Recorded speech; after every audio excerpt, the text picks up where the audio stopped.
Hey y'all, so I'm of the opinion that people shouldn't skip over their early jazz, your Dixieland and swing playing. A lot of people kind of start at bebop or they even skip bebop altogether. There's this craze to be modern and innovative, and for me, there was this counterintuitive thing where I started learning these Dixieland and actually gypsy jazz and swing phrases, and I ended up kind of inadvertently building a foundation that I use for everything I do. Even the really kind of modern and outside stuff I do is still rooted in this ability to play, to play what you hear. So basically, you're using the guitar as a tool to just translate all the things that you're hearing in your head. And so in order to train yourself to hear your own ideas,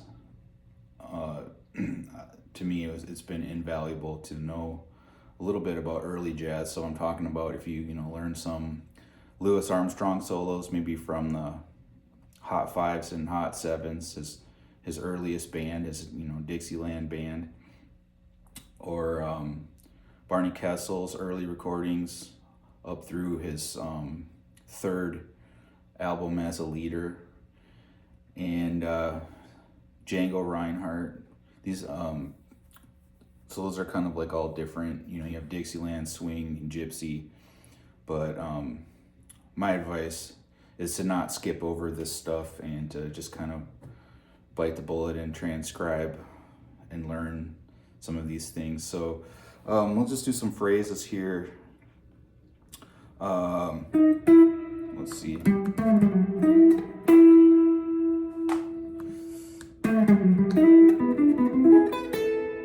I guess that could be any of the three. There's a lot of common language between these three idioms. So this is over like a C chord. And so, they before everything was major 7 chords, the jazz musicians used 6 chords. And the 6th is considered a chord tone. So, and everything is constructed chordally, meaning you're playing off of the chord shapes. So instead of thinking of scales, you're thinking more of these, just the shapes of the chords, and playing. I guess it's a lot of diatonic upper neighbors and chromatic lower neighbors. So like over a C6 chord, this would be a perfectly natural thing to play.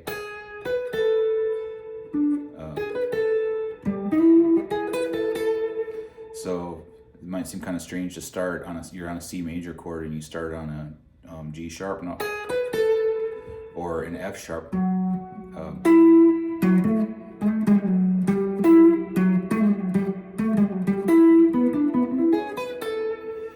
But anyway, that's what chord-based improvising is. So before before they taught all these scales and modes and things, the improvisers were just looking at the chord shapes, the notes of the chord,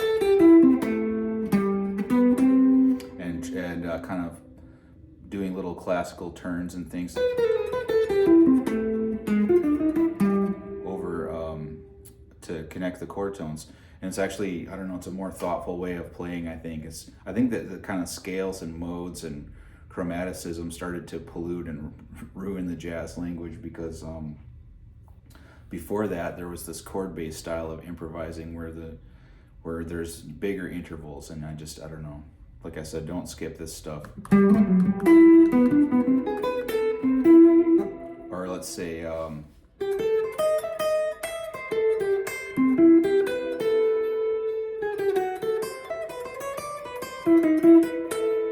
so yeah, this is kind of nice. You have the chromatic lower neighbor to E. This would be for like a D7. A lot of the phrases sound like they're constructed off of A minor 7, which is a synonym for C6. But it's all played over a C major context. So, you know, this actually sounds like an A minor phrase, and it could be used for A minor. But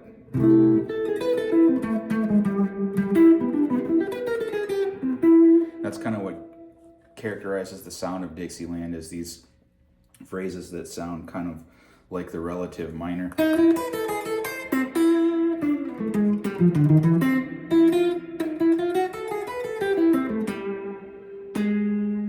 See, it sounds like I'm implying, like I'm playing between A minor and E.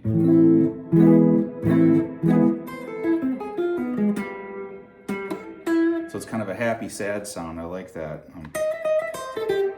There it is.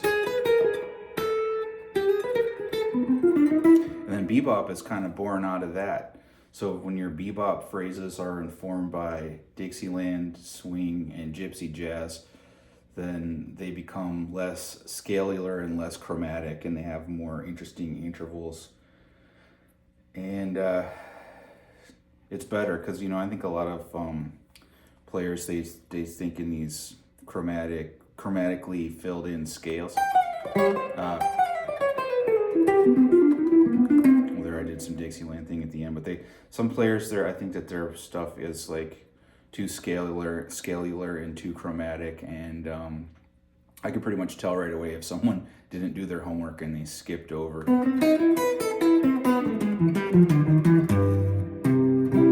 They tried to skip over their early jazz. I guess the conception is that early jazz is corny, and but it's really not at all. I think it's like really, really hip stuff. In a lot of ways, it's, in my opinion, kind of superior to the language of jazz that came later. In fact, I sort of view, this is going to be controversial now, but I view the evolution of jazz as kind of like a downward slope, because in the beginning, the improvisers were really inventive and chord-based, and then later on, I guess they started teaching jazz in universities and conservatories, and it became very pedagogical, and you know, you get that nice scale syllabus at the beginning of the semester, and you get all these, you know, bebop scales, and then people think that this is a nice jazz phrase. Nope. Which is really, I don't know, I would rather hear like Louis Armstrong or Barney Kessel or Django. Those are kind of my three recommendations. Oh, and Charlie Christian. So let's do some chords now. So this will be more like Wes Montgomery style thing, but it's still going to be these. You know, a lot of times I think in single note lines, because chord soloing in this style is the voicings that you choose are rather automatic. So, for example, if I play some phrase that's like I'm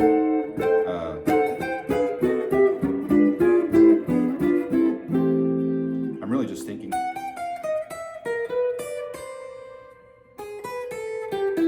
and then for each one of these notes there's kind of like an automatic chord that's assigned.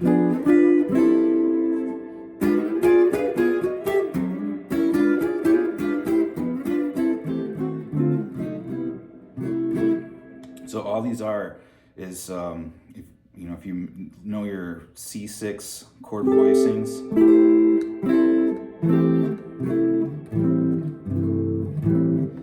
you can practice these for a second, and then that's 1/3 of the chords, and then another third is all of the tonic diminished chords, which would be all of the C diminished chords,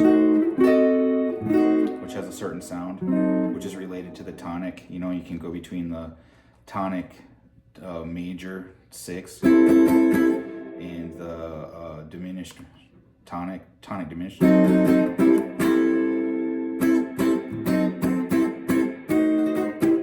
This is cool. This is the early, now I'm harkening back to the early tenor banjo style. Before people used guitars, they used banjos, and it wasn't the, you know, how bluegrass banjo is like that kind of stuff.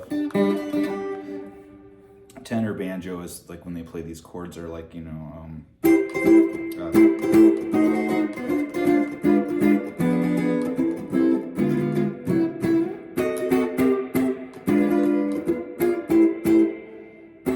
lot of it is 4 on the floor comping.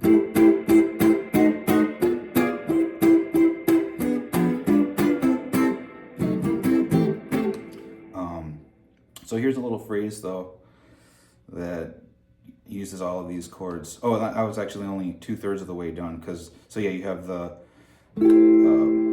tonic chord, you have the tonic diminished, and then you have another chord that's associated with the dominant chord, which is like dominant diminished, which is the same as tonic diminished but down a half step. So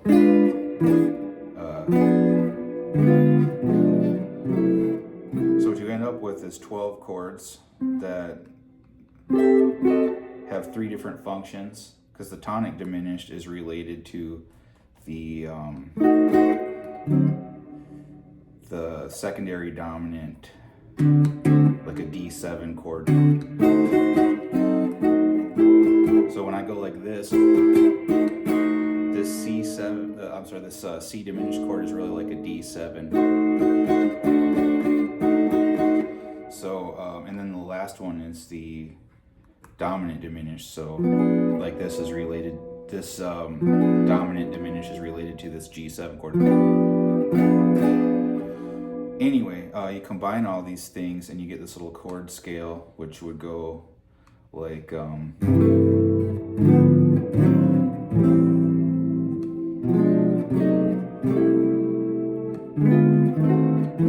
backwards too. It all makes kind of a soup that, you know, you can play any of these 12 chords at any time, at any place on the beat, and it always just kind of works.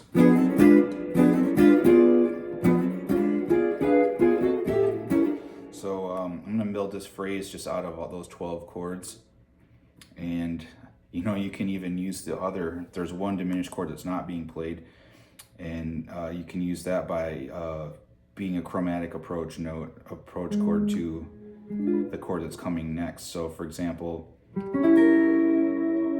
this B flat diminished chord, see, it doesn't sound bad if I use it like that, like I'm enclosing a C6 right here. There's a little bebop move right there. So that's, we'll use that, that's coming up. So the phrase goes,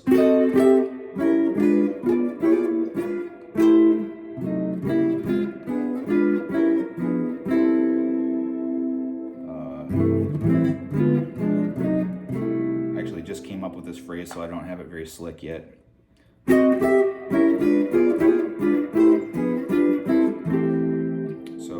let's see, it goes.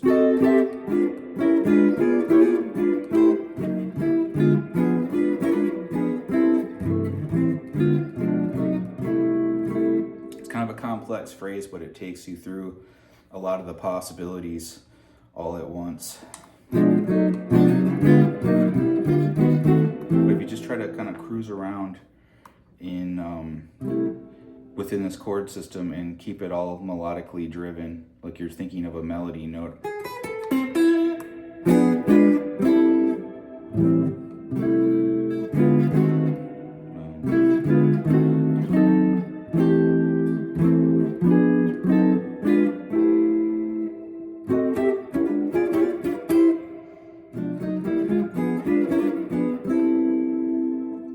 It's kind of crazy because 2/3 of the voicings or more are all just diminished chords. So it sounds like you're playing some impossible thing. You know, like you hear Wes Montgomery play these things, he's playing like a million chords, and you're like, how does he do that?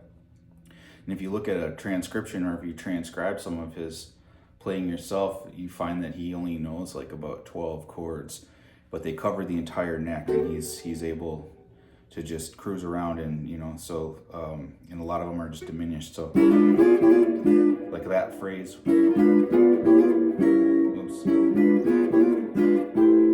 that was all just one chord except for the last chord.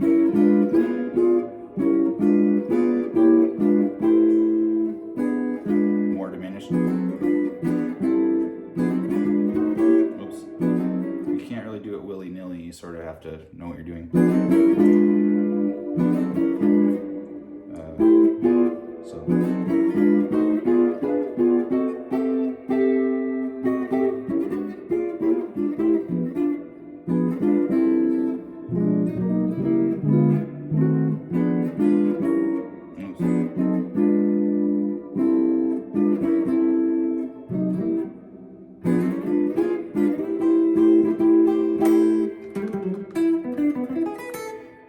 There's also kind of an arpeggiated version. So if you start to take these harmonies and express them with arpeggios rather than full chord voicings, you can turn it into some bebop. So here's kind of like a Charlie Parker-esque phrase that goes through a bunch of arpeggios. See. So there's C6, approach from G sharp. So you can go a half step approach note into the sixth.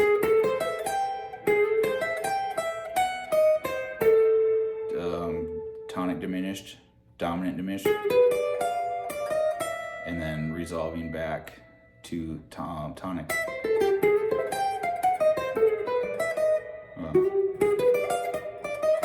And then let's see.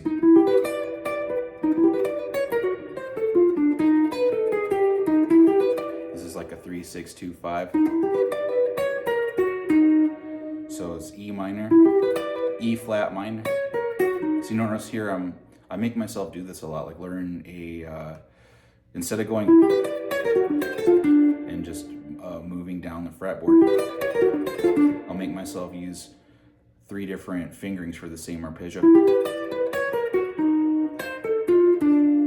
Because then you don't have to chase chord shapes around the fretboard, and it's like super valuable to be able to play chromatically without position shifting. So that'd be the second half.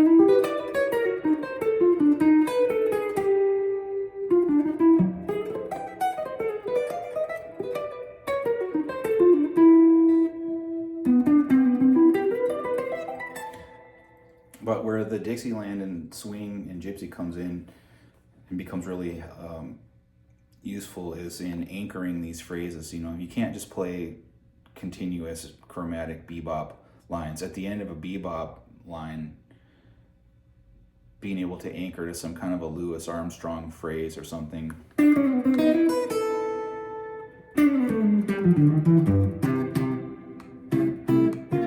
is what's the word? I don't know.